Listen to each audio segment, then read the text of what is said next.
আসসালামু আলাইকুম বন্ধুরা, নতুন একটা ব্লগ নিয়ে হাজির হইলাম। সেটা আজকে আমরা আপনাদেরকে নিয়ে যাব গ্রামের মসজিদে কেমনি ইফতারি হয় আর শহরের মসজিদে ইফতারি হয়, সেটা আর একটা ভিডিওতে নিয়ে যাব। আমি বের হলাম আসরের পরে একটা মসজিদে, গ্রামের মসজিদে, গ্রামের রাস্তা দিয়ে যাচ্ছি, যেখানে মসজিদ পাবো সেই মসজিদে ইফতারি করব। সবটাই আলোচনা করব আপনাদের সাথে।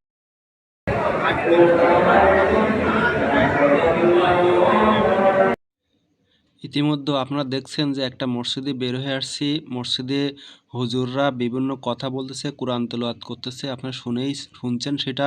এজন্য আমিও চলে আসলাম সেখানে। আসার পরে সেখানে প্লেট দেওয়াই আছে, প্লেটে খিচুড়ি দেওয়াই আছে। সবার সাথে ইফতারি করাটাই আসলে অন্যরকম একটা অনুভূতি জাগে।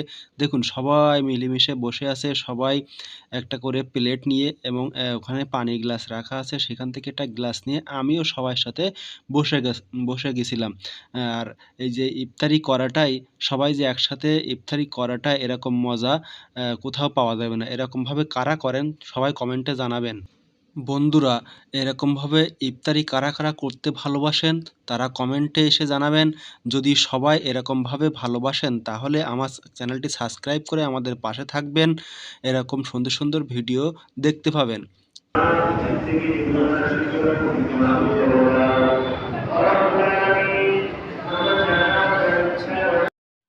বন্ধুরা, আপনারা শুনছেন যে মসজিদে ইফতারি করার সবচেয়ে একটা ভালো লাগার বিষয় হলো ইমাম সাহেব দোয়া করেন। বহুত লোক একসাথে বসে ইফতারি করা আসলে আমার মনে একটা অন্যরকম অনুভূতি, ফিলিংস কাজ করে। আমি যখন মোনাজাত করতেছিলাম তখন আমার চোখ দিয়ে পানি চলে আসতেছিল।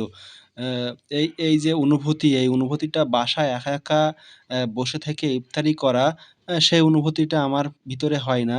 এজন্য আমি আজকে হঠাৎ করে একটু মসজিদে যেয়ে ইফতারি করার মনে হইল, তাই গেছি। ইতিমধ্যে আলহামদুলিল্লাহ ইফতারির সময় হয়েছে, আমরা সবাই ইফতারি করতেছি। আজকের মতন ভিডিওটা শেষ করছি। আল্লাহ হাফেজ।